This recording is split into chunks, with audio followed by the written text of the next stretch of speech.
Dernier cours en ligne, normalement, puisqu'on se retrouve lundi. Alors, on commence aujourd'hui la séance 3, l'avant-dernière séance sur Tom Sawyer. On va essayer d'aller relativement vite et ce devrait être le cas normalement. Cette troisième séance, dont je vais vous projeter tout de suite l'ensemble des titres et objectifs, euh, vous l'avez en grande partie, page 223 dans votre livre.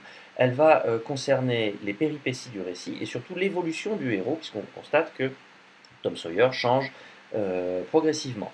On va voir ici, nous allons travailler à partir de trois objectifs. Le premier, le vocabulaire de la justice qu'il va falloir découvrir, chercher, puis l'évolution du héros face aux épreuves qu'il traverse, et enfin un petit peu de grammaire avec la formation et l'étude, l'utilisation, l'usage du conditionnel présent. Voilà, pour cela, on s'appuiera sur Tom Sawyer, évidemment, des chapitres 12 à 23. Je vous projette tout de suite l'ensemble des objectifs pour que vous ayez le temps de les recopier sur votre cours que, bien entendu, vous avez tous déjà sorti.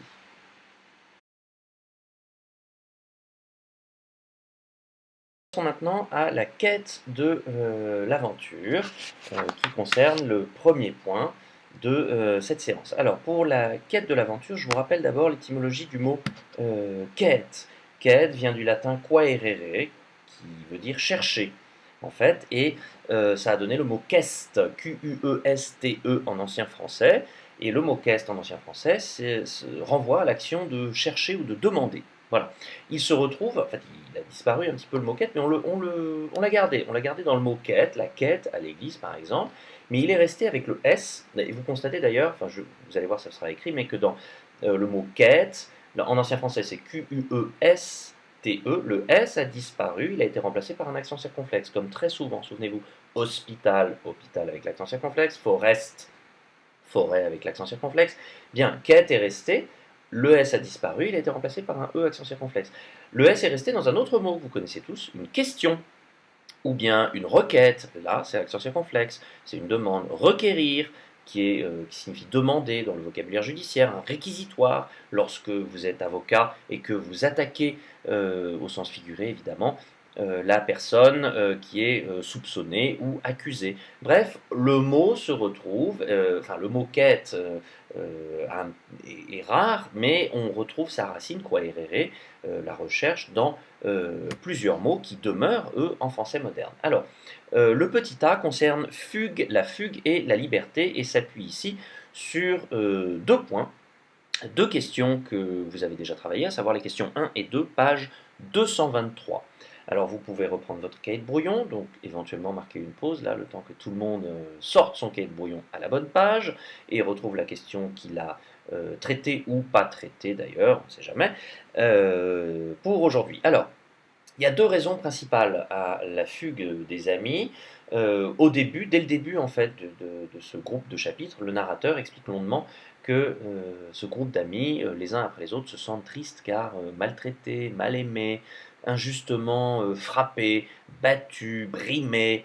Bref, ils sont très malheureux et plutôt que de se reprendre, tous ont finalement cette idée de partir. C'est-à-dire que la première raison, c'est d'échapper à ce qui ne leur convient pas. Voilà. Vous noterez ici quelques citations lorsque vous recopierez le cours. Enfin, vous noterez au moins trois citations pour ceci.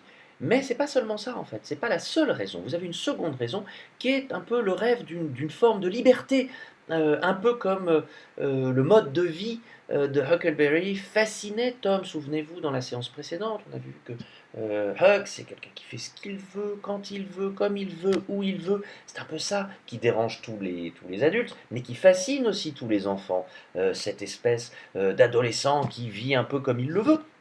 Et vous avez également cela dans cette volonté de partir. Alors là encore, vous allez chercher deux ou trois citations que vous pourrez, par exemple, trouver dans les chapitres 13 et 14. Donc là, je vous laisse 10-15 minutes pour recopier tout cela et chercher vos citations. Je projette immédiatement.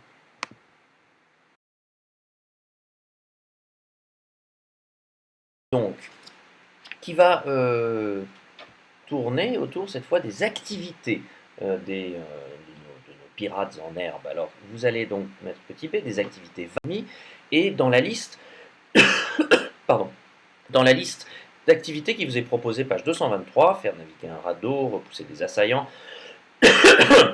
repousser des assaillants, abattre des arbres, construire un abri, faire un feu, fumer, chasser, etc.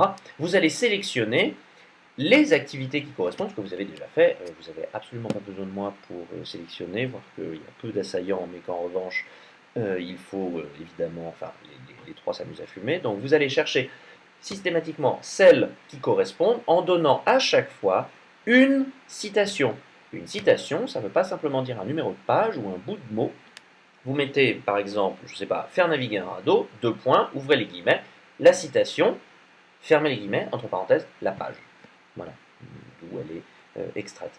Donc vous faites tout cela et une fois que vous aurez terminé, vous ajouterez évidemment que les enfants, du fait de toutes ces activités, ont tout de même, pas seulement, parce qu'on verra que c'est nuancé, mais ont tout de même l'impression d'être au paradis, puisque c'est quand même de cela qu'il s'agit. On a l'impression qu'ils sont sur leur espèce de jardin, dans leur petit jardin d'Éden, en découvrant une vie qu'ils ne connaissaient pas auparavant, même si c'est seulement à quelques mètres de la rive, comme ça vous est expliqué au début. Voilà, je vous projette l'ensemble et vous faites le travail de la question, enfin vous recopiez la question 2, enfin vous ne recopiez pas pardon, la question 2, mais les réponses à la question 2.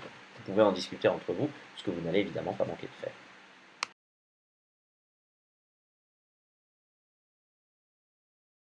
Voilà, c'est tout pour aujourd'hui, parce que je pense que ça vous a pris un petit peu de temps. Donc, s'il vous reste du temps, vous allez commencer maintenant le travail qui est à effectuer pour lundi. Dans le cas contraire, vous le ferez pour lundi. Il s'agit des questions 3, 4 et 8, pages 224-225. D'accord? Vous faites les questions 3, 4, 8, pages 224-225. Je vous mets tout cela sur Pronote, de toute façon immédiatement. Et je vous souhaite, en attendant de nous revoir lundi, une très bonne fin de journée, enfin une bonne journée, puisqu'on est vendredi matin et qu'il est 8h45 maintenant. Je vous souhaite une bonne journée, un excellent week-end, et je vous dis à lundi. Voilà.